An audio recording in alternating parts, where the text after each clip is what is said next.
Hi guys, I'm Katie Roome from Periapsis Press, and today I'm here with Jeff Stoner and Jeff Stoner's clone. Uh, we had a little bit of some technical issues, but we've got it figured out using two stages, basically. So, thank you, Jeff, for joining me. Hey, you're welcome. I really appreciate it. Great Uh, again, by the way. so you just released the sequel to Made in His Image. When did that actually come out? I didn't double check that. Okay, it actually came out March 1st. That's right. Okay. A lot of fanfare. It's been a bit of a crazy year, but I got it finished, and my original goal was actually to put it out by Labor Day of last year. We missed that, and then I wanted Christmas, missed that. Finally, came out in March, and it's funny because the time I picked it up, and I picked it up this evening, I find a typo. Oh no. Classic. Yeah. Uh, just want to say hi to the chat real quick. Hi to Michael Kane, Doug Wise, and William Jeffrey Rankin. I appreciate you guys showing up and joining the chat. If you have any questions for Jeff, let us know. Michael Kane says you'll always find a typo. Yes, you do. I'm running out of those little colored tabs I use them to mark the pages that have typos on. I'm actually running out. Well, that's a good idea. Do you want to talk a little bit about, just start by talking about the Reverse Black Maria series and where it came from, what inspired you to write it? Well, I, I that's a great question, and I'm gonna be really honest with you. We could be here till about 4 in the morning if I really answered it. I've been coming up with stories. Uh, these This has been a hobby of mine. My mom always said that when I was 2 or 3, I was starting to create these unique characters that weren't in any of the media I was looking at. I would just make them up and started assigning personalities to them, giving them narratives and things to do. And they started out simple and became more complicated. Going to cut to the chase. These characters, actually, majority of them date back to my high school years. They kept me company. I had a long, lonely time in high school. It was not all that pleasant. uh, Very socially awkward, something I still haven't quite beaten.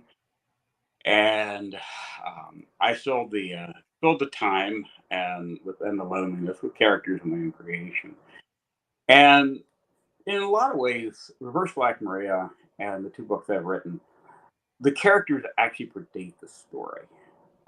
They started out a very different story. The characters were very similar, but they were different. They had different relationships to each other. Fast forward to 2013, we had just moved into our new house in Owings Mills. Some time ago, my wife and I had moved there, and Becky, my wife, decided she wanted a little diversion, so she decided to do the National Novel Writers Month Challenge, not in Rhino. Nice. And, that was in November of 2013, and I had zero interest in doing it when she started. I was like, nah, I'm not going to get involved in that.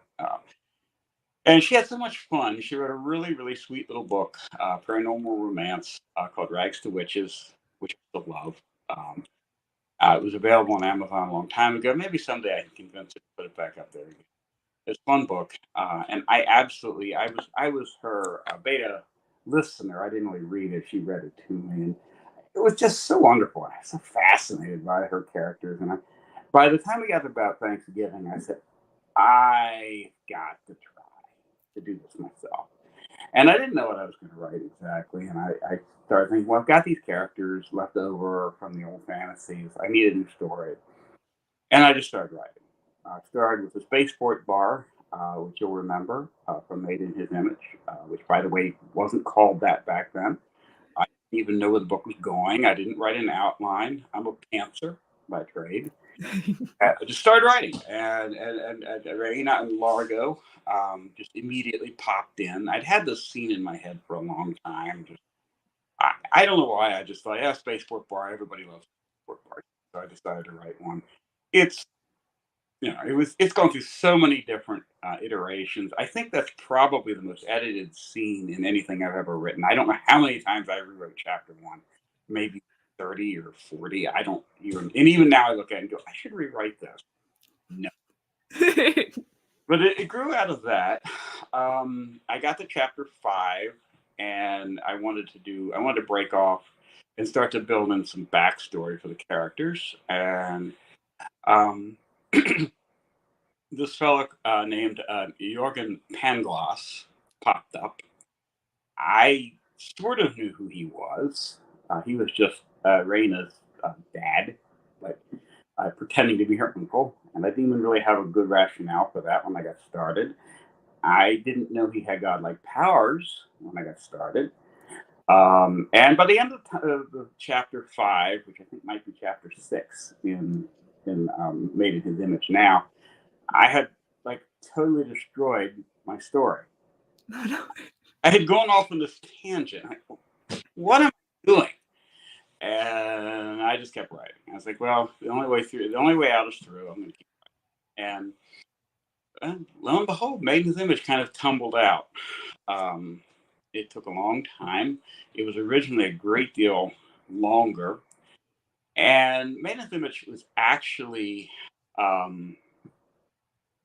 essentially, I wrote one very long book. I'd say it's worked out to about 250,000 words. And then I broke it into three pieces, which didn't really correspond to books exactly. They just corresponded to equal chunks of the story. And I started working in turning them into books. And see, I started this in the spring of 2014. And I didn't really get to the point where I was ready to call something a book until about 2018. So you get the idea. Now I wasn't constantly working on this, but it was, pretty much every evening I spent a little time with it. Now in 2018, I made a decision. I'd gotten a couple short stories published. I had one in Planet Scum and a couple in Surstova. I hope I'm pronouncing that correctly. I've never actually heard anyone pronounce it. Wonderful, wonderful magazine. But I had a couple in there, and I decided it's time to start doing this in earnest. And that was around the time I picked up my best and oldest beta reader, Kyle Apfel, who also did my cover art for both books. Extremely talented fella, and he's kind of been he's my cheer squad, because there have been many times when I was just kind of done. Where's my chapter? Because we had this deal where I'd send him a chapter a week, which is about my throughput. I don't really produce that much more than that. And where's my chapter? Do your chapter. Really half-baked things over time, but we worked together, and he had a lot of input. But he just kept coming back and going, "You're not really going to go there, are you?" And then I'd send it to him and go, "Oh God, you want that." So anyway, what has happened? I was able to boil down that first story that started in a spaceport bar and suddenly turned into a giant theopunk galaxy spanning story. I got that boiled down into one book that had an actual satisfying ending that ended in a specific place, and that became Made in His Image. And you have to understand, the original manuscript just plowed right through that ending scene and just kept on going. It didn't have a really good ending there, so I had to make a few changes, but it ended up working out nicely. And then we published that in, I guess it came out in December of 2021. Seems like a million years ago now. And I had promised everybody I was going to dive right in. And I did. I actually started in about the second week of January in 2022 writing The Unwilling Goddess, which has been called Tug by me and everybody else. The title. I started writing Tug in January, and I got um, I got pretty far in, and then a whole lot of life stuff happened that really pulled me off track. And, and it was, I mean, I had a much better idea writing this one, writing the second book, The Only Goddess, than I ever had writing Made in His Image. I knew exactly where I was headed. I had already picked out the end point. I don't know if you have you read it yet, Katie? I have not. Okay, I'm not going to drop too many hints. It does end um, at a fairly satisfying point, and I think there's a couple of real big surprises at the end. I hope they're shocking. Nothing too scary. You may have noticed I'm very unwilling to kill my characters. There's not going to be too many people vanish, and so it came to a good ending. And I had one chapter left to write, which became the epilogue. I believe it was 46. And that was about this time last year. And then my mom passed away. And the next 3 months, 4 months, I couldn't. I'd look at the manuscript, I'd kind of read it, and I knew exactly what I wanted to write. The scene was in my head, and I just didn't have the energy to do it. Plus, well, everything was on fire. So we don't live in Owings Mills in Maryland anymore. We now live in Westminster. Um, Ended up in my mother's house, which is also where I grew up. This is actually my grandparents' den. That's now my office. So you're not sitting in your childhood bedroom. I am not. My childhood bedroom is the library. Ah, nice. Yeah, I have a library. All the more book I got more books here in the office than are in the library, and then you got. Oh, nice. Yeah, I've got. Now my camera's going to fall. So this is it's interesting. This room now those shelves are built. It's not with the wall, but the wall. So they, you know, anyway, finally. Hey, Jeff, I'm losing your mic. Oh, that's probably. I'm moving away from my phone. Can you hear me any better? That might be it. Yep. I moved away from my phone because, well, I'm very tired. It's going on 11 here. Anyway, which is, by the way, not a problem. But, I'm rambling at this point, but along about January, I started writing again. I wrote the epilogue. Went ahead and I made an editorial decision about the middle of February that I had to publish. I couldn't wait any longer. I had only done, I think, I normally do 2 or 3 editing passes. I'd only really done one final edit, and I said, nope, I'm going. I'm going to pull the trigger. I'm going to launch this thing. So The Unwilling Goddess came out March 1st. It picks up, it's not really a sequel to Made in His Image. It's actually a continuation of Made in His Image. It picks up right where Made in His Image left off, although it picks up in a very different place. And I think everybody's going to be a little shocked at the first 50 pages because I don't, it is meant to send the reader on a little bit of a rabbit hole. I admit I played around a little bit with people's emotions in that part of the book. I guarantee you by page 52 or 53, you'll be like, oh, okay, I know it. Well, maybe you won't be, but you're like, oh, okay, whatever that was, I'm through it. But it all makes sense. And when the time, I did something my very first editor said never to do. I have a bifurcated timeline, and when the timelines rejoin, it all makes sense. I promise. I had a lot of fun writing that. That actually was probably the most fun thing I ever wrote was that first 50 pages. I got the idea. I used to commute, and I would have these like really long conversations with myself in the car about what am I going to do next. what would happen if I've got to do that. So there's quite a bit of play on some things. There's a lot of mistaken identity going on, and if you notice something, um, the whole subtext of made in his image is there's a lot of different entities in this story that actually are made in the same image. I mean, we had Raina, and we also have Orja, who is in fact her absolutely down to the atom double, because they are basically made in each other's image. There's a chicken and egg paradox of which one's made in the other's image, buried in that story. And so there's already a precedent that there's different entities that can do different things.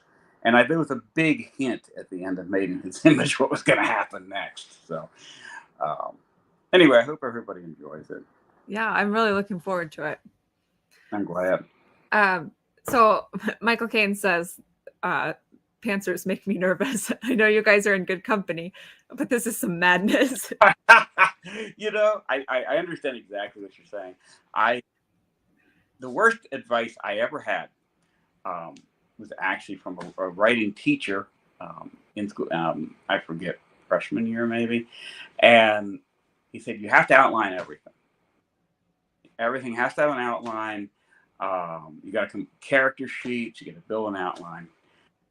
It'd be great to have 3x5 cards, with all your various scenes on, and I started doing this and way back, and it instantly stopped me. It was like giant. I felt like Sisyphus pushing the rock up the mountain. Like, I just can't do this. The prep, I couldn't do the prep, and I just decided I'm going to do it. I'm going to write, because that's the whole thing in NaNoWriMo. They're just like, write. It doesn't matter. Just write. Sure. And honestly, if I had an outline, if I were mentally able to do that, if I didn't have a giant mental block about outlining and things like that, we could have been having this conversation back in like 2017. maybe, possibly, right? But because I've got this ridiculous handicap, being cancer, and apparently I just can't change that. So, and I've tried. I did a tiny bit of outlining for The Unwilling Goddess, only because I had the bifurcated timeline, and I had to figure out what was happening when. So there were a couple little scratch sheets I created to follow up, just to make sure I didn't get too far off track.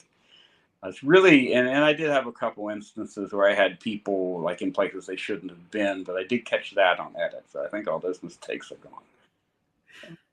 So you mentioned that some of the characters have kind of existed for a while. Very long time. But then you said some are older than most of my listeners right here. But then you said that like Mad Uncle Jurgen appeared. So was he someone who hadn't previously existed in any form? He had existed. I'll be really honest. The original incarnation of Jorgen was a self-insert. Sure. I had, he was a self-insert in very, very lazy fantasies that I never intended to write down anywhere. And I, over the years, had kind of shelved him and forgotten about him. And when I needed him for a bit of backstory, suddenly he turned into this totally different character.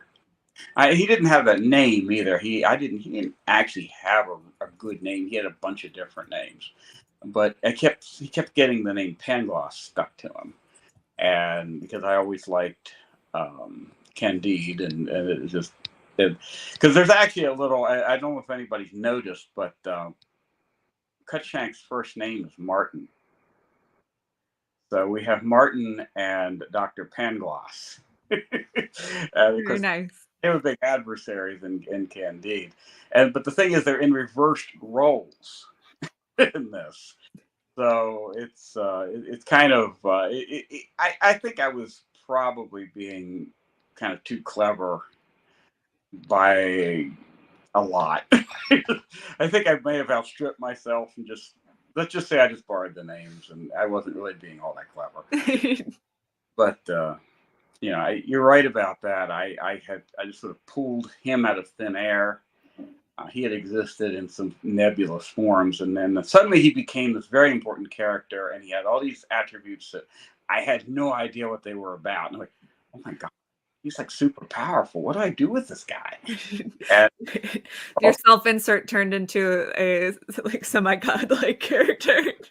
which kind of makes sense. I mean, Jorgen, if you don't, there's a scene in The Unwilling Goddess where they've been fighting and fighting, fighting, and barely winning against these Arzanakoi war bands, and at the very last, and at the very last, Jorgen's actually with them in this, and he at the very last, this enormous Arzanakoi Chaos Lord comes charging up the staircase. He's got these whirling blades and guns all over him, and Pangloss just rolls his eyes, just looks at this thing, and it just blows up. And Corinna Winter's like, "You could have done that at any time." I didn't want to. But yeah, he's a fun character to write. Becky and I have this ongoing conversation about whether he is the bad guy or not. And my take on it, he's kind of a little bit like Loki. He's a trickster character more than he's a bad guy character. He definitely can do some things that are quite evil. But he can also do some things that are good, and I think you're going to see some of that at the end of The Unwilling Goddess. He does actually make some decent decisions for a change. Nice. Yeah, I think Made in His Image, it wasn't really clear if he was motivated by values we would consider good, so much as consistently playing by his own rules. Mm-hmm. But the thing is, he was once a man. He really was once an ordinary person, and he does carry that identity very deep, buried very deeply within his persona. He still is human at some level.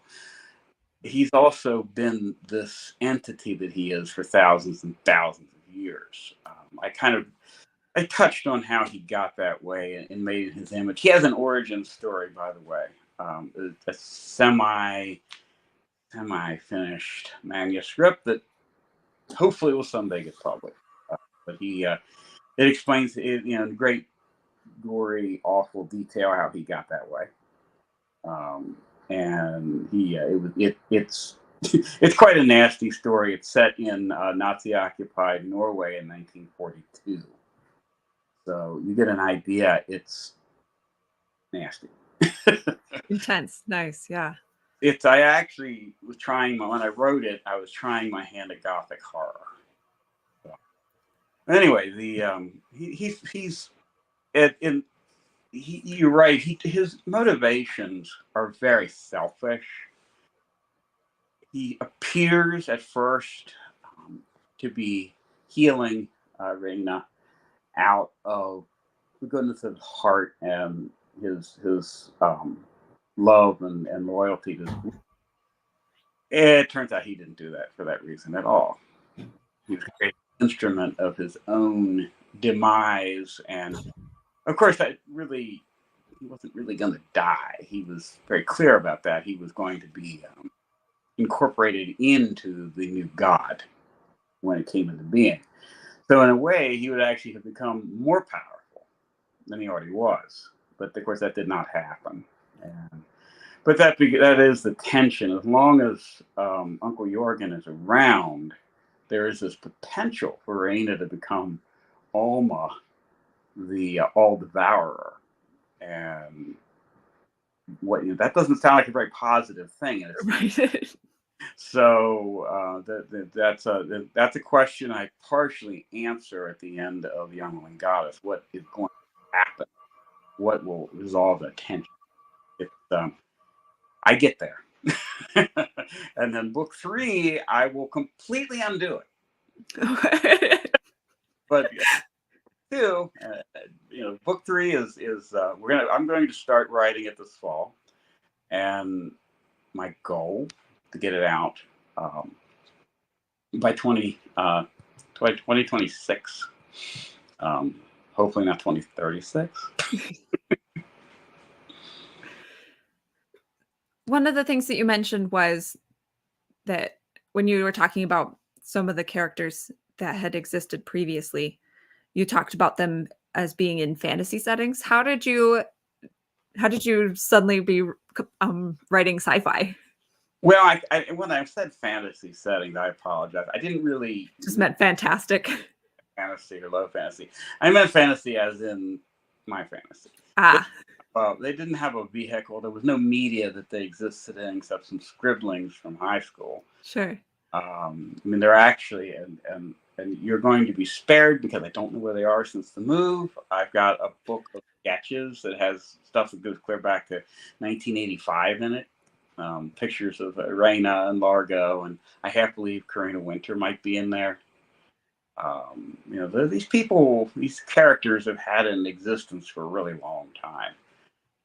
But the settings have changed slightly. They were originally in um, a much more Star Trek influenced universe. Very much extremely casual space flight. There was no supernatural element to the original story at all. And Reyna was more of a pirate queen in that. Um, and I was deeply influenced, things like Star Trek and also by anime, and not the stuff that people think of today as anime, but we're going way back. Things like Star Blazers, Captain Harlock, Galaxy Express 39s, those were huge. And that stuff really dominated my thinking in the 80s. I was really into that stuff. Sometimes I felt like I was literally the only person in the United States of America that knew what it was. Turns out there were thousands of fans. We just didn't have a network back then. Sure. um, so can you talk a little bit about some of your uh, like inspirations, either in fiction in general or specifically within the sci-fi genre? Certainly. Well, I've already mentioned Star Trek was my initial. I remember watching Star Trek um, in the early 70s. It unfortunately corresponded, it must have been an afternoon time slot, and corresponded with my nap time. So I never saw the end of the episodes. So I never had any idea what actually happened. But for many years, it was the only science fiction I'd ever seen. Star Wars, of course, everyone saw Star Wars. I was completely demolished by it in 1977. I had never seen anything like that. You have to understand, it was only like maybe 6 months before I saw Star Wars, I had seen Santa Claus Conquers the Martians for the first time. And I thought that was pretty cool back in Christmas of 1976 or whenever that was. And I saw Star Wars and I'm like, okay, this is the real thing. But Star Wars didn't have that big of an influence on anything I'm writing, except for maybe the spaceport bar scene, because everybody, Sure. uh, but actually there's a lot more of Callahan's Cross Time Saloon and things like that in that scene. I had a lot of literary influences. Starting in about 7th or 8th grade, I just started reading everything I get my hands on. Um, Honestly, there's a really obscure influence I forgot to mention in that write-up I sent you. The first really hard sci-fi I ever read was James White.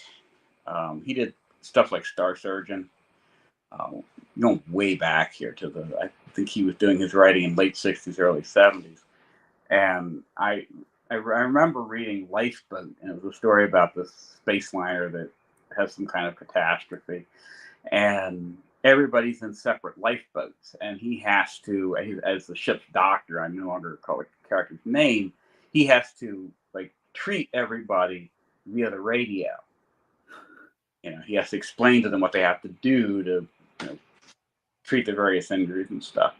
It was really interesting because it got into the back, it got into the very the workings of inertia, gravity. You have all these lifeboats moving away from each other. They don't have any rockets or any control on them. They're just drifting. And so some of them get swept up by, I think it was the gravity of Mars, and it was a very interesting book. And I read this when I was in sixth grade, which is a little bit young. I read that. That was great, and I developed this incredible love for hard science fiction. I devoured some of the really early Arthur C. Clarke stuff, Earthlight. Loved that one when I was a kid. A weird one. Most people have never read The City and the Stars. Some people read another version of it. I think it's called Against the Fall of Night. Weird book. It's got quasi supernatural stuff in it, which might explain some things. It wasn't supernatural. It turned out that it was all just it was the course of evolution, and they had beings in there that were evolved humans and things that had evolved beyond being human. That was Arthur Clarke's kind of special childhood's end and all that. I read all that stuff. I fell in love with Larry Niven's and Space, and I just with all of this, and I also read The Lord of the Rings. I don't know how many times I might have reread The Hobbit. And my friend Kyle one time said, Made in His Image is just The Hobbit in space. I'm like, it is not The Hobbit in space. He goes, no, it's The Hobbit in space. It has the same feel. You have the character who's kind of swept up in something bigger than he ever imagined that he was involved in, and it ends up being this, immense quest. And I'm like, yeah, okay, it's a Hobbit in space.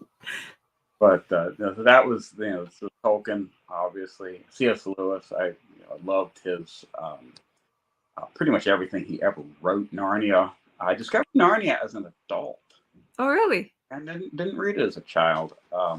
Saw a BBC production of The Lion, the Witch, and the Wardrobe when I was maybe 12.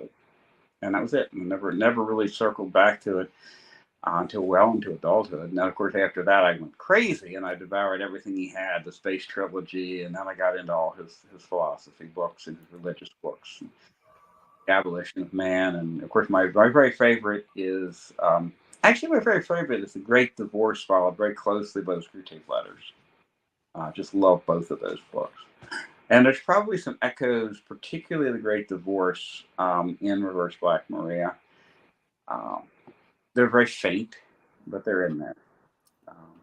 There's a lot of the, and I won't give it all away because the Unwilling Goddess is going to kind of pull the rest of the covers off and explain exactly what you're dealing with. I think it was pretty obvious by the end of Made in His Image that things really weren't what they seemed like they were. This wasn't garden variety space alien stuff. And you're going to find out that in the end of The Unwilling Goddess this is not an ordinary story. These are not space aliens. So yeah, there are some echoes of C.S. Lewis in there. I could go on and on. Specific characters. Most of the characters were entirely my creation. But there are influences, and the strangest one, I can tell you exactly who Raina and Largo are based on, and you're going to laugh. Largo is Winnie the Pooh, and Raina is Tigger. And that goes way back. I had the... Think about it, they really are. They have almost the same kind of interaction. Tigger was this total id. He's always just out there doing things. It didn't matter if it made sense. He just went out and did it. Bouncing around on his tail. And Pooh was always having to come behind him and say, don't do that. You'll spill the honey or whatever. And you see the same thing with Raina and Largo. Raina's this immense id. She's out there. She's acting. She's like, I want things to happen. Things aren't working my way. I'm going to go change it. And looks, don't do that.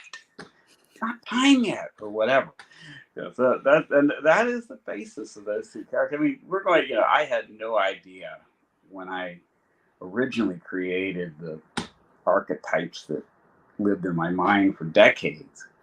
I didn't even know sex was.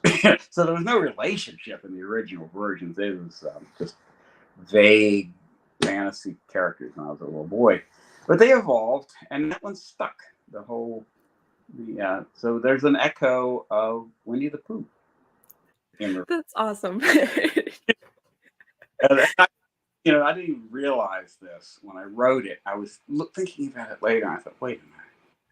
I know these characters.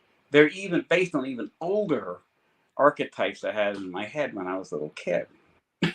I'm like, oh God, it's Winnie the Pooh and Tigger. William Jeffrey Rankin says, "The Hobbit in space." Oh, rub it in, rub it in. I wish it was actually as good as The Hobbit in space would be. The Hobbit is still one of my all-time favorite books. I haven't read it for a while. I kind of need to again. Can we talk a little bit about Raina? Sure. I feel like she is a very unique, at least in modern storytelling, female character, in that she is like she's very like a very powerful person, but she's also undeniably feminine, which I think, uh, particularly in modern entertainment, we don't usually have those two together anymore. Thank you. You don't realize how high a compliment you're paying. My efforts with Raina were difficult. She started out. She hasn't changed much since I originally created the character, and just in terms of her overall attributes, she's always been bigger than life. She's always been whatever it is. She's got it all. She's huge. She's just full of energy. She is headstrong. She is selfish. She knows exactly what she wants, even though she doesn't know why. And she's always been this character. And I was faced with a dilemma when I started writing this. Of course, the logical thing, and several people say, why isn't this written from Raina's point of view? And it's a great question. And the reason it's not written from her point of view is very simple. When I started writing way back, almost 10 years ago, what am I saying, over 10 years ago, I didn't know how to write her. I had no idea how I would have written her. So I'm like, I can't write from her. I'll just write from Largo's point of view. And I think I can figure him out. He's simpler. She's complicated. And so I kept out of her head, except for a couple special chapters where you have to be in her head because she's literally the only potential POV character. And what and the dilemma I hit right away was, created this woman. She's 6'4". She's perfect. She was created by a demigod, and she is his ideal feminine creature. So, a woman created by a man to be the ultimate woman, and also, of course, the vessel for him to become a god. So yeah, she's going to be so huge, so powerful. There is no way I can make this character remotely accessible to anybody. She's going to come off as a raging Mary Sue. She's going to be ridiculous. People are going to look at this and go, this is some pimply kid's fantasy woman. And I wouldn't blame them. I mean, if I had just written Raina the way she was coming out initially in my mind, but no, I've got to change. And the changes were very subtle. I didn't make enormous changes in her character, but right away I realized that there had to be some sort of brokenness in her that mitigated against her being all of these overwhelming things and just basically turning into a caricature of a riot girl, because I mean, honestly, there's a scene in the Unwilling Goddess where she takes on an entire squad of Ordlex um, Wardlex troopers and just defeats them summarily, just she's tossing them around like they're rag dolls. And it's like, how do you take a character like that and make her into a character that people are going to be able to relate to? So what I did, it was a surprising thing when I realized, and I didn't realize she was a goddess right away. I didn't realize what she was when I started writing. I was still laboring under the impression that she was just this very confused, very selfish, very pig-headed rich girl that was going to make her name out among the stars. And I thought, why is she out there? And it all started to fall together. The original plot, when I started out, I had this vague idea where I was headed. And Almash, the alien god, was in the story, but he was dead. He hadn't existed for a billion years. And he was the thing that had created all this chaos in the galaxy, and why we had this endless war between the Arsenicoid war bands fighting each other and now fighting human beings. And it dawned on me, I know who Almash is. Trainer. And I couldn't get this out of my head. I'm like, I can't do that. I cannot. It makes it even worse. So wait a minute. It does worse. If she's a god, she's going to have massive limitations because she's got attributes that even she can't overcome. When we talk about God, we talk about, well, what can God do and what God can't do? Well, one of the first things about God, and of course I'm talking about the real God here, God, the God of our universe, he cannot do anything that is not in his nature. God can't sin. We're taught that in church. Um, God can't do these things because they're not in his nature. God's nature is absolutely good. Drawing from that, so obviously, right, his nature is not absolutely good. A, there goes the story. B, I want to do something different. So I thought, not absolutely good, but she's absolutely true. Truth is one of her attributes. She can't lie. And I gave the same attribute to Jorgen. So you got these two characters in there who have all this power, but they can't tell lies. Do you know how hard it is to be a person and not be able to even tell the slightest little white lie, the slightest fib? If somebody asks you a question, you either have to answer truthfully or don't answer it at all, which is just basically an admission of the truth if you don't answer the question. Right there is a massive handicap. It's, oh my gosh. I didn't have her really lying much anyway, but she could be a little deceptive in her original incarnation. All that went. She has to say the truth. And of course, it becomes an immediate handicap because Largo asks her a question and she's, why? She answers it. And there's a scene where they're all aboard the destroyed ship Sloan, the derelict Ward Lex vessel. And Largo, she's basically slammed Largo up against the wall because she's found out he's deceived her. And and he keeps asking her questions, and she keeps giving him honest answers. He's, why are you making me tell you this? You remember that scene? I And, do. and it's just, it's not a scene you could write with anybody else, but with her, because she's absolutely honest. And she doesn't even think to not answer his question. She's like, why are you doing this to me? Why are you making me tell you this? It's like, I'm not making you do anything. But he was. So in a way, right there, she got a handicap, and there's a control on her character now because other people can actually kind of manipulate her by getting her to tell the truth. She can be manipulated by the truth, and you're going to see there's at least two instances in the Unwilling Goddess where she gets badly manipulated by people telling her the truth. Because she also can sense if you're lying to her. That's another thing. And honestly, that was built into the story out of extraordinary laziness on my part.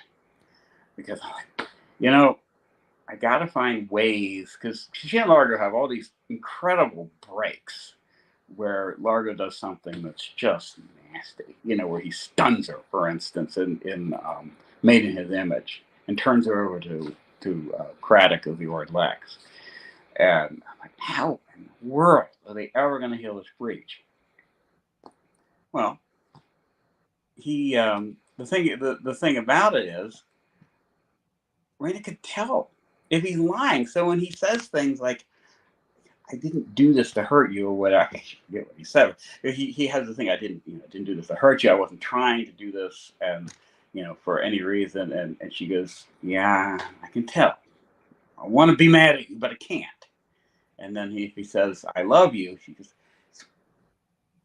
"How can you possibly do this to me?" No, he loves her. So, it becomes this massive source of conflict within the character.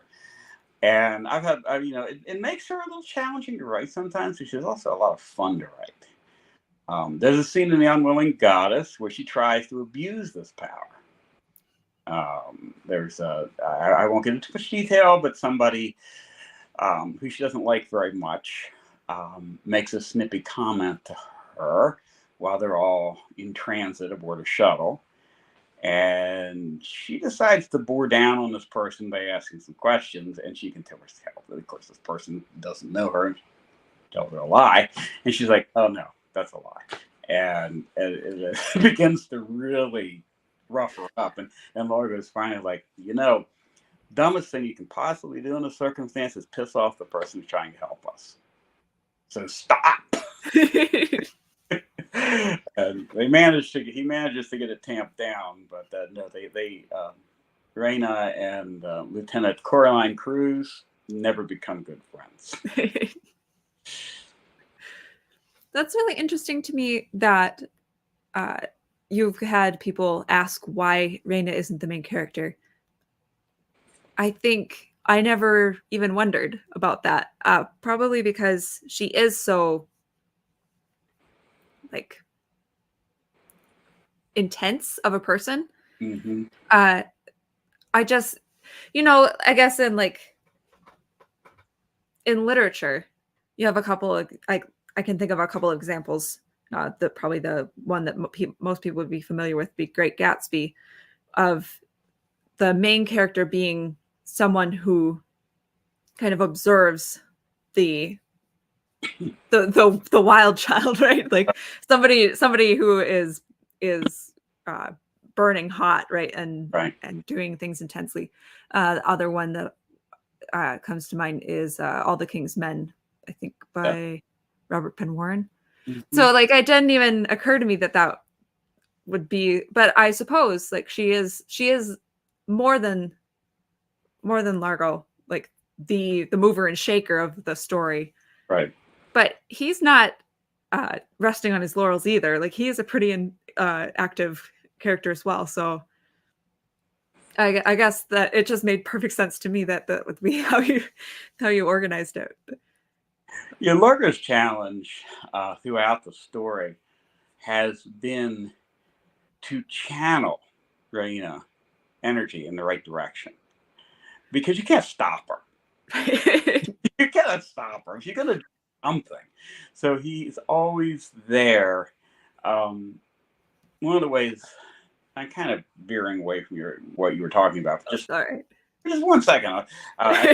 Something I remember. I was thinking about this in Freudian terms at one point, and I realized these people are the three of the characters are actually very simplistic things. We've already said Raina's an id. We know she's the id. Jorgen is the ego. We all know what an ego is. Largo is the superego. He is the piece that tries to keep the rest of it in check.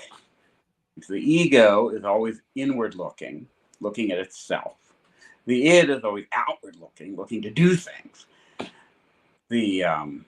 And gain things. The superego is trying to control these two things. And you see that with Largo. He, in essence, is acting as a superego, trying to keep Raina under control. And he's been very fun to write. He's not really precisely based on anybody. I mean, yeah, he did get a little bit of his DNA from Winnie the Pooh, but he's got a little bit of me in him. I actually a little bit of me in every single one of my characters. Um, I don't think I could write a character that doesn't have a little bit of me in it because I'm a simpleton. So if I need a character, I'll just split off a little tiny piece of me and then build a character on that. It's like, well, the other people can create these amazing characters from scratch. I've not really been able to do that. I just have to kind of cobble things together. Um, but back to what you were saying about the point of view of the book and whose point of view it's written from. Well, I mean, Raina is the main character of the book, but it's never going to be told from her point of view. I mean, there are going to be an occasional chapter, and you're going to see more of those. Book 3, I think, has a good bit more because Raina's isolated several times in book 3 where she's the only possible point of view, so I do write from her point of view in that book. There is a manuscript, by the way, that needs to be completely rewritten because it doesn't have a lot of the changes that occurred in the story incorporated into it, so it really goes off on a lot of tangents. Plus, honestly, when I wrote it, I wasn't writing all that well, so I'd like to take another crack at it. Grown a lot as a writer, you feel? I think so. When I first got started, I would go off on very intricate tangents, and David would probably really have appreciated a lot of them. Very technical. I got into how everything worked. If I talked about the ship's drives, or I talked about power source, or if I talked about a gun, I would have an intricate paragraph or two about how that thing worked. Sometimes an entire chapter. The only thing I still spend that kind of time with is the spooky engine, which of course we all find out really isn't a piece of technology at all. It's actually magic. So, and anybody who saw What Price the Stars in Cersova magazine already has the complete skinny on spooky engines. Because it is, I don't know if anyone's read that that's listening right now, but that has basically how the great Ghost Foundry came into human possession, and what the spooky engine really is. It's described in there in some detail by no less a personage than Jorgen Pangloss, who is in that story as well. And you'll find also the ancestors of the von Katrinbergs, who the Raina's adoptive family. They're in there. They're the main characters. It's a fun story to write. But all this I'm gonna have to hunt that down. Yeah, a lot of people. I want to explain. A lot of people say, "Where is all this stuff?" You talk about things. I'm going to compile all this, and one of the things I want to do when I get book 3 done, I'm going to immediately follow it with an anthology, because I've got about 5 published short stories. I've got a published novelette, and I have 2 or 3 unpublished short stories, and I also have an unpublished novelette, which some people actually have read. I've inflicted on a few people. That one is truly weird. It doesn't. The only characters you're going to recognize in it are Raina and Karina Winter is in that one, and everybody else is somewhere else. And that story was written to establish what Raina does when she has no support system. Mm. When Larga's not there, when nobody else is there.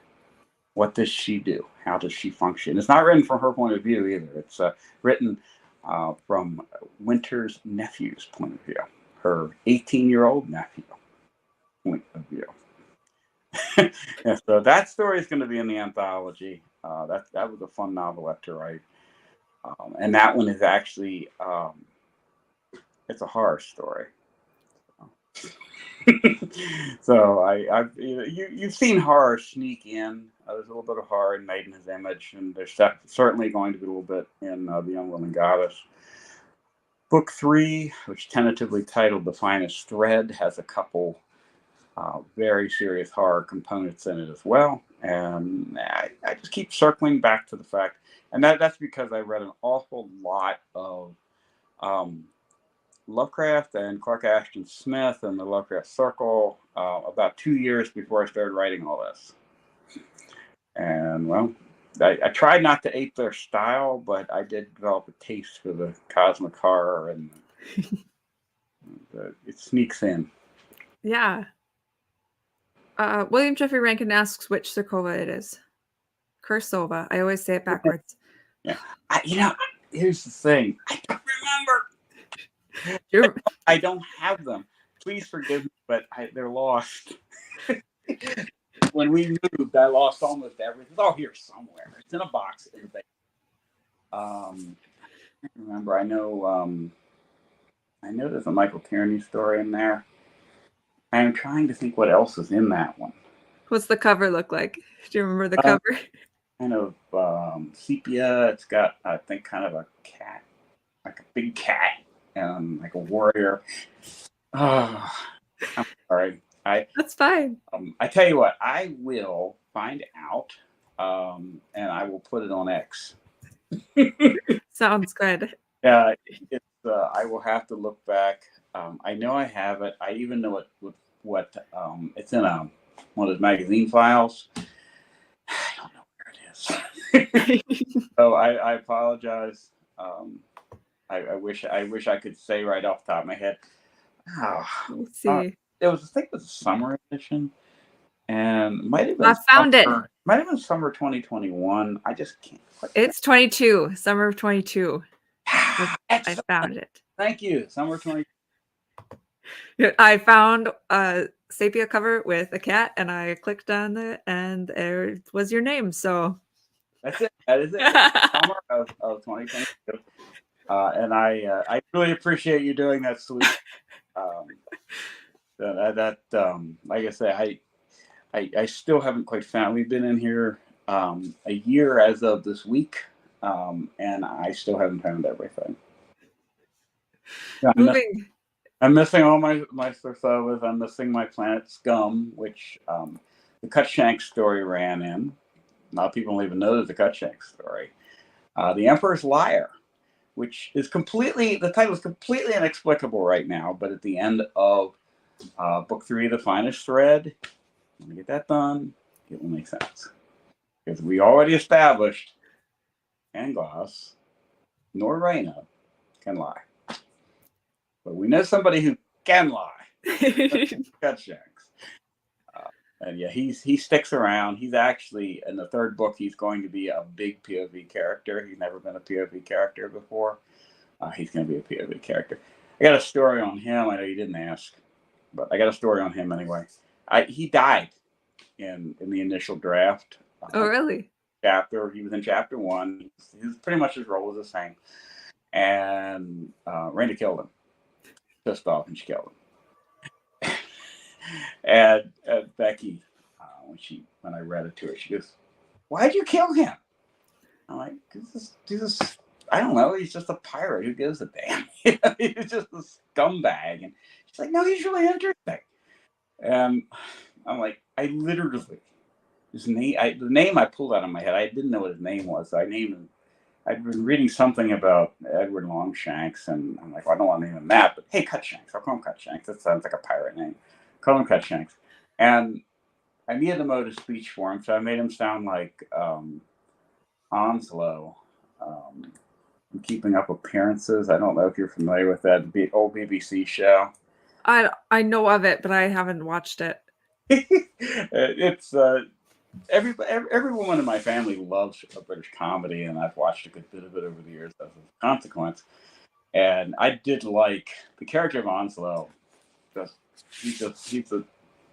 Basically, I just used him for Cutshanks for that initial drive with the character and that first. Okay. Grab the personality and the way the manner of speech from the character on the BBC, grabbed the name out of thin air, and killed him. And Becky's like, no, don't kill him. What am I going to do with this guy? So I let him live, and the rest is history. He's all through Made in His Image, and he has a big part to play in The Unwilling Goddess, although not as big as he could have. But he's going to have a big part in book 3. Nice. Uh, out of curiosity, the short story that shows up in our Periapsis Christmas, where is that located in the timeline? Well, that one is going to. I believe I should have the rights back by then. You're good.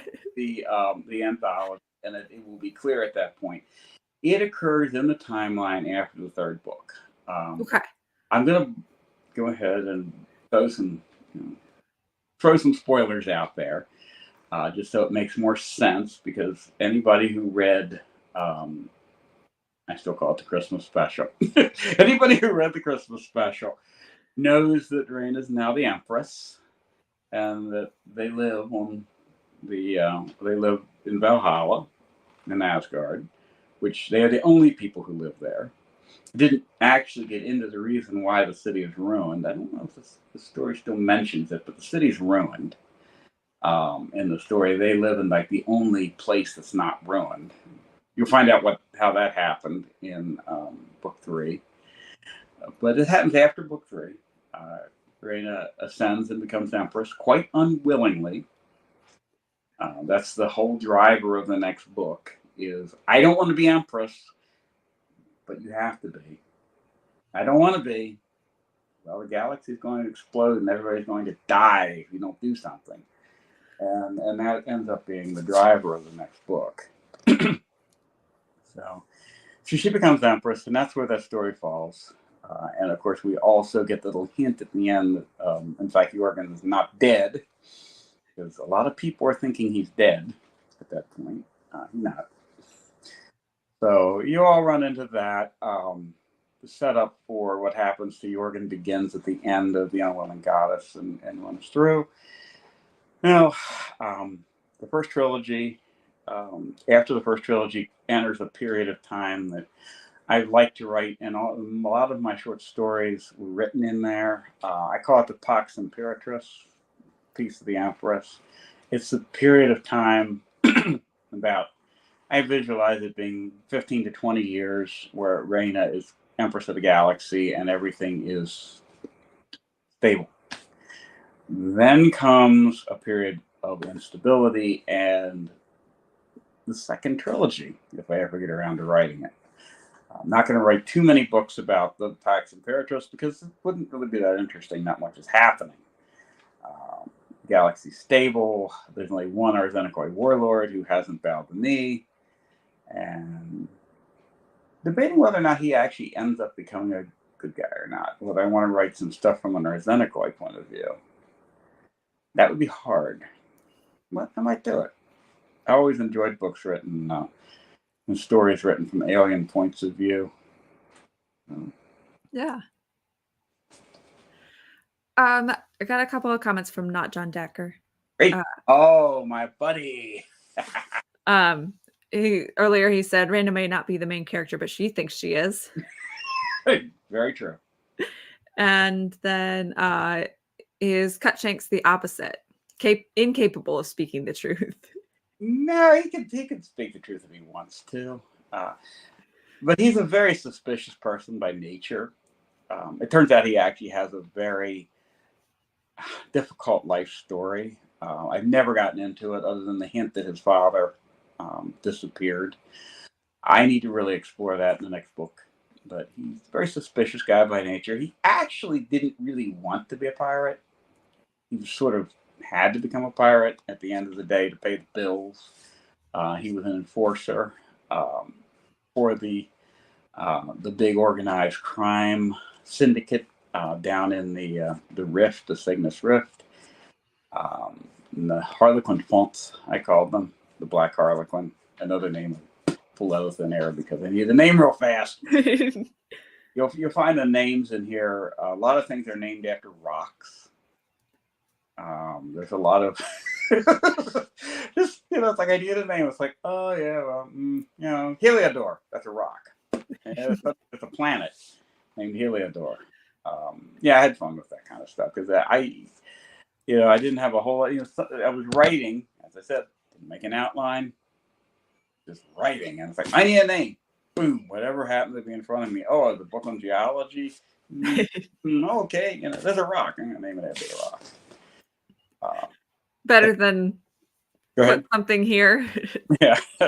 Well, I tried that for a while. I kept screwing up and like leaving blank spots and question marks. Okay, I'm give everything a name and I'll come back and fix it later. And guess what? I never came back Right, right. and We've touched a little bit on your faith, just very, very briefly here. Would you be comfortable talking a bit about how it is uh, has influenced your work? certainly. Um, I have. I am a Christian. I have been a believer since I was 11 years old. My background is Baptist. Right now, I'm kind of in the wilderness a little bit. Don't actually have a church at the moment. Plan on remedying that someday. Um, the But coming into 2013, we had lived in Virginia for a long time, from I guess 1998 until 2011. We lived in Virginia. We had a very, very good church family down there. We had a church. I was actually a deacon in that church. It was for many years a very good experience. I also taught Sunday school there. And what was very fresh in my mind when I realized I needed to create um, for RBM, I needed a backstory, and I already kind of had this notion about alien gods and things like that. Had always sort of been in the story, and I I needed some really good, fast stuff. And what was I going to draw on? Well, turns out I had taught an adult Sunday school class on church history, and I had done. It was more focused on the early church. We kind of cut off at the Great Schism. We really didn't get beyond that. I never really got everybody up to the Reformation. But we really focused on the early church, the first 100 to 200 years of the church, and really because Dan Brown and the Da Vinci Code were huge at the time, and the pastor was getting bombarded with questions about them. He had no idea about any of this. He wanted me to throw a lot of stuff in there about Gnosticism. So I studied Gnosticism. I actually read an enormous amount of Gnostic scripture, which is just, yeah. If you ever really want to go to sleep fast, read Gnostic scripture. Some of it was kind of fun. I still like the Thunder Perfect Mind. That's kind of cool. It's got the couplets in it that don't make any sense. I am the virgin, I am the whore. That Gnostic scripture is a trip. The Gospel of Peter, I think it's Peter that has Peter and Simon Magus like levitating over Rome, having like lightning bolt duels. It's a trip. It's not as fun, but it is. Some of it is kind of amusing. And then very interesting. But anyway, I had all this very fresh in my mind, having just taught this class, and I thought, well, I don't want to deviate. I don't want to tell a story that's outside. I don't want to posit a universe where God and the Lord Jesus Christ don't exist. That the universe doesn't exist. I want to create, to build inside that universe. How do I do this? I mean, I've got gods, I've got aliens, I got all this stuff. How do I do this? I know how to.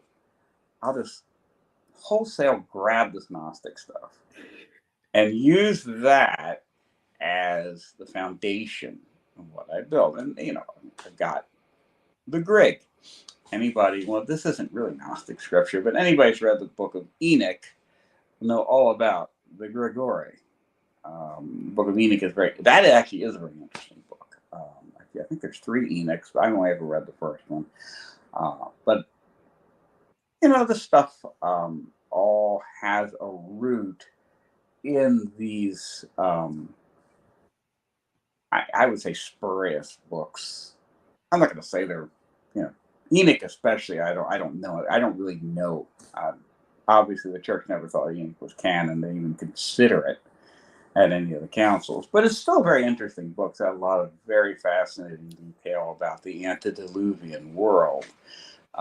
What was the world like before the flood? What was the Nephilim like? Gets into that. It's fascinating stuff. And yeah, I stole a lot of it. But it was kind of fun. But it was what I had at the time. I didn't, I previously I'd done other things, and I had a very different take on the alien race. They were originally based. The Orthonicoi were way, way, way back. They were originally very similar to I don't know, they were kind of combination of crustaceans and birds. And I had this very, very intricate life cycle created for them. And I'm like, yeah, no, they're immortal. And they create duplicates of themselves for fighting. And it was simple, easy. Got me out of a lot of explaining to do of who's mating with what, and it was complex. I just ended up not doing it. It might have been a better story, but the real story is about the characters. It's about the people. Everything else is background. I have. I know David really questioned it closely one time about the tech. And while I thought it through and I tried to make the tech very consistent and believable is not the right word. None of this is really believable, but it's both consistent and it doesn't, it's supposed to not break your suspension of belief or suspension of disbelief, I should say. It's just sort of meant to seamlessly guide you through without saying, yeah, that's not possible, it's not going to happen. So the what I did with the with the religion was actually very similar to the tech. I didn't flesh it out that much. I didn't flesh out anything to a degree where it would become a distraction. But yes, this is set in a Christian world. Jorgen is the only character who I would say has a recognizable religious background, at least in Made in His Image. You're going to meet some other people in Unwilling Goddess who do seem to know a little more. One of them is a bishop in the Diaspora Catholic Church. So he becomes a major character. He's also a mech pilot. So I didn't completely. Yeah, he does. He's cool. He was very briefly, or his ancestor, I suppose, very briefly introduced in What Price the Stars and Sir Solo. So it all ties together. But I just set the entire thing inside of an overall Christian worldview. The trick is because I know what's going to happen in this universe and that I created, and the trick is keeping it that way. Because this story keeps getting bigger and bigger and bigger. And truth is, by the end of book 3, there's a lot of powers and principalities who are taking big interest in what's going on. Because we're creating gods here. Not true gods. I mean, Raina's not a god, or Jorgen's not a god in the sense that they ever created anything, or they don't have any omni attributes. They're not omnipotent or a mission or anything like that, but they do have the ability to step in and work miracles. And they can do them, unlike a lot of other entities in this universe, they can do them without petitioning. They can just do them and on their own initiative. And that makes them very dangerous. So, and that's going to become, when I get to the second trilogy, there's going to be a whole lot more there. So I guess I'm dropping a lot of hints here. It's going to get very, very big. And I think it'd be interesting trying to keep this thing inside the box that I decided to put it in. But it needs to stay there. Oh, man. What time is it here? 10:51. I'm just going to pull a couple of comments. Not John Decker said, the space trilogy is wonderful, as is the rest of C.S. Lewis's writing. Everyone knows Narnia, but surprisingly few know the space trilogy. Oh, I love the space trilogy. I need to reread it. It's been a long time, but particularly the third book, That Hideous Strength. There's just so much in that honestly kind of fits the current situation that we all find ourselves. So I just like, oh my god. Also, I keep thinking, yeah, I'm living in like a combination of That Hideous Strength and The Last Battle. I don't really like that. Money back. a lot of sci-fi is playing out for us in reality right now. Very much so. Not much Star Trek, but an awful lot of Blade Runner. William Jeffrey Rankin commented on your telescope. Oh, thank you. Yeah, that's a little 90mm achromat.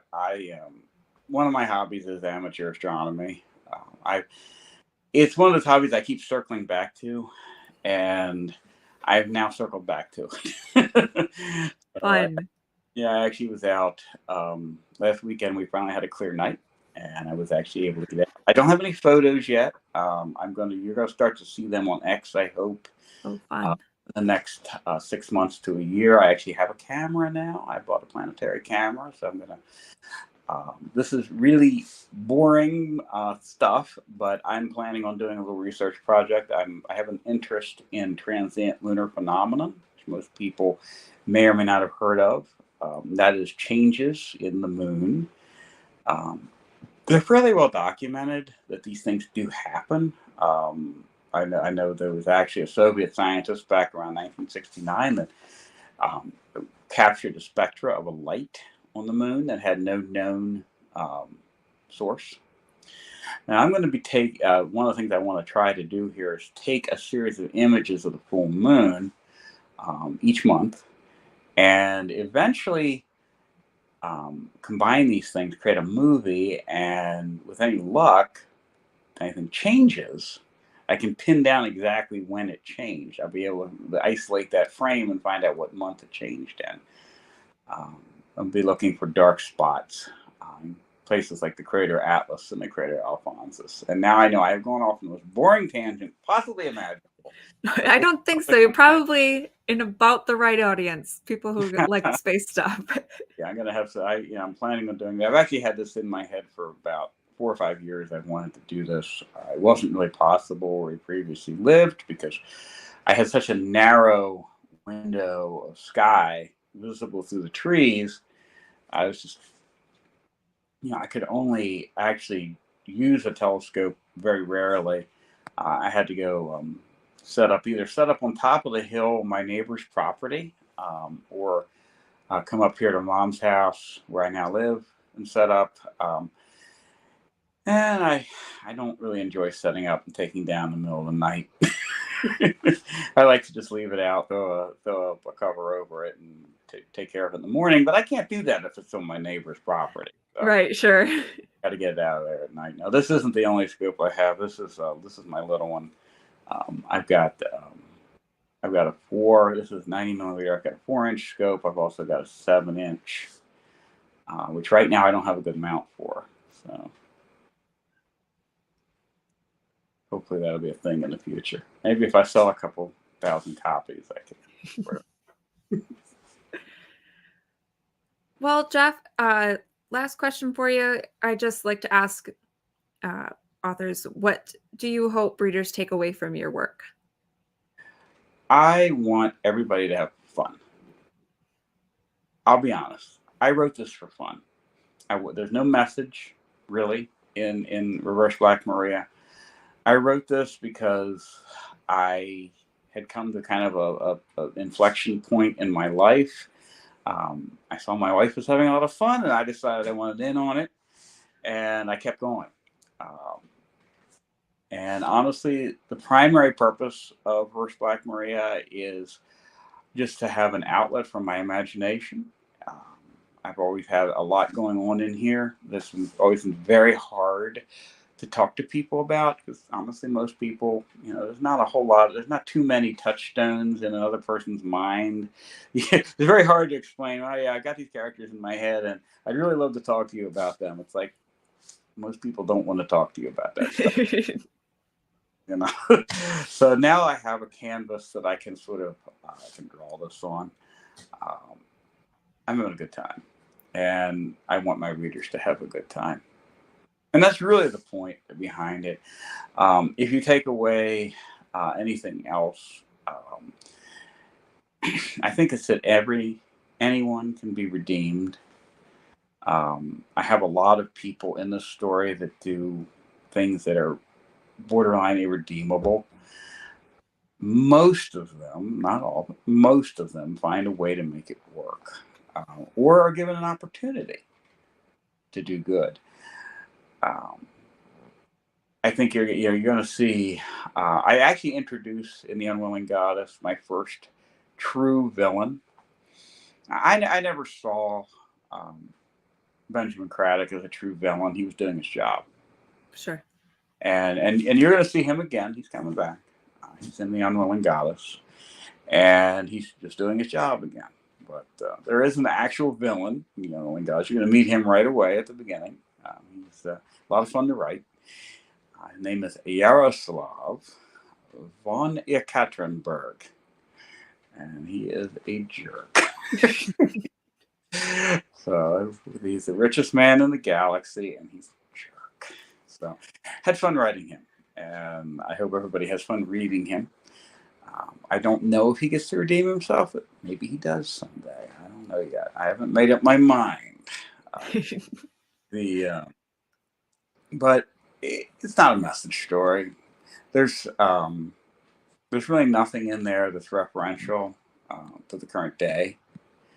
Um, it's not a book that is rooted in anything that I believe about the current world situation or any great philosophy.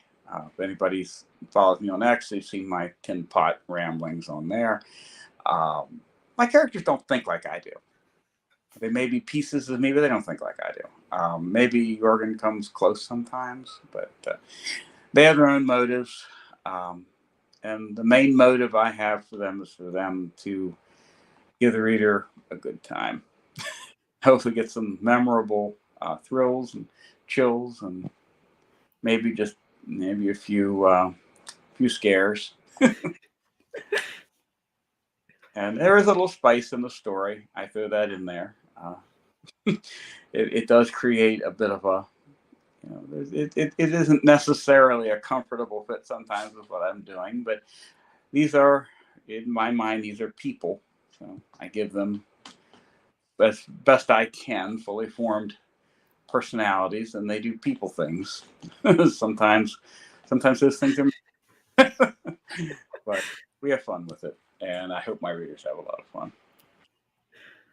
Well, I certainly did with the first one. I'm really, really looking forward to diving into the second one. Oh, I really appreciate that, and I hope you have a great time.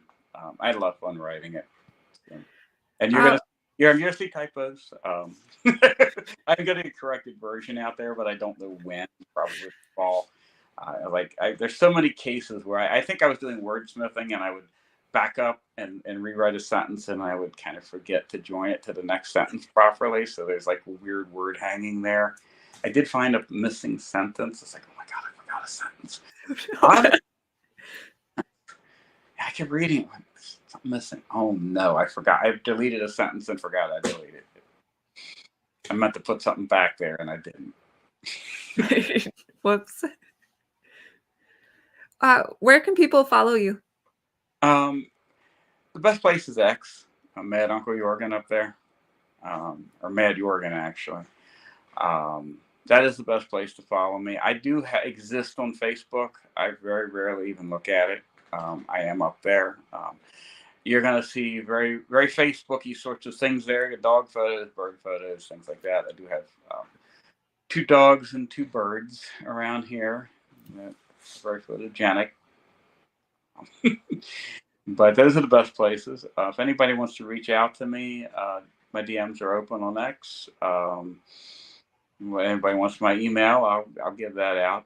I'll gladly talk to anybody, answer questions. If anybody wants to know what's going on, I'll let you know.